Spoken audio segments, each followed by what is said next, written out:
So let's just cut right to the point. How do you know that you're saved? That your name is on the list? That when the day comes, there'll be an angel assigned to you and carry you up to the cloud. That you'll wake up in the right resurrection. Mormons talk about having a burning sensation in their chest.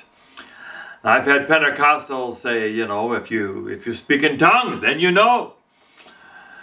Is it a feeling that you just are turned on, alive, electric, like you won the World Series or you're riding a roller coaster?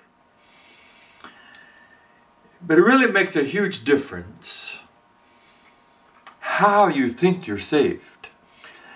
If you think it's partly God, partly Jesus dying on the cross, but that God expects you to sort of do your share in all of this, then that brings up a whole lot of other questions. Which rules do you have to keep in order to get in? And for how long do you have to keep them? Or is it good enough if you're like in the top 10 percentile? Will that be good enough? If you were 100% perfect for like one day before your name came up in the judgment, would that work?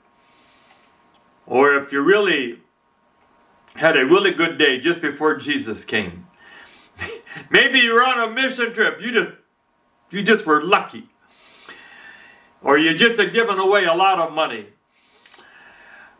or you finished the last few chapters and reading the Bible through and you check it off and you say, okay, and Jesus comes right then. But that's the whole problem of having some part of your salvation tied to what you have to do, that you never know when you've made it. There's no mountain peak where you're at the top and there's nothing higher than you, and you are at the top. There's always more to do, another level, another set of rules, another day when you will have to be good, more temptations you have to fulfill and avoid and not give in to. But what if that's not it at all? Maybe salvation is not, first of all, based on anything you do at all. And it's all Jesus. And it was all settled a long time ago when Jesus shouted, "It is finished." Jesus says, "I am the door." Ephesians 2 says, we are saved by grace and not by works. Then it's defined. We know where we stand. He who has the Son has life. We're already at 100%. He did it. We're in. Our name is on the list. An angel has been assigned to us. We have a mansion with our name on it. But then there's another question. How do you know that you have Jesus? Is it just saying the right words? Or getting baptized? Or signing a card?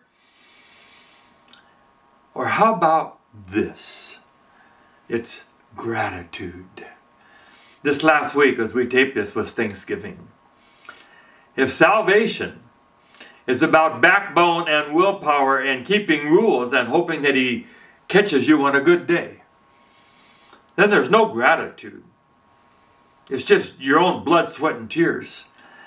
But if it is all by grace, and you get that, and you accept that and put your whole weight on that, then gratitude will come with that, because you know you don't deserve it. It's all Jesus. So then gratitude becomes the sign that you're in. Paul says in Philippians 4, thank Him for all that He has done. You know it. You've looked it over and you've thought it through and you agree. It's all Jesus. It's all grace. And it's not you. Then you thank Him because it's all a gift. It's all from Him. And then it says, peace that passeth all understanding will come. Then you know that you're in. You're forgiven. So that's the order. Settle the grace question. That it was all Jesus. apart from you, before you. And then give him thanks for all that he has done, gratitude. And then the peace will come. And you know that you're inside. I went to a church last week. The pastor had to step down because he had basically had to admit that he had been fighting with pornography. Even though he told people that he was done with it, he wasn't. He'd been living a false life. And he had to leave ministry for a while and go to therapy and do 12 steps and meet with the elders and all that. But on the night that we were there,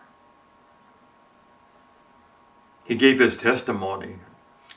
He has dealt with it with Jesus. He is a new creation with Jesus. He knows Jesus has forgiven him. And that church rallied around him. They brought all the elders up there and they prayed over him and they accepted him back as a pastor. And 400 people stood and forgave him and welcomed him back as their pastor and sang these magnificent songs about grace. Gratitude. Gratitude is how you know when you're in. This is Grace Force YouTube. Thank you. If you can fill out the survey, if you can like us, subscribe, so that we can try to get this ministry really it's moving around the world. It would mean a lot to us. God bless you.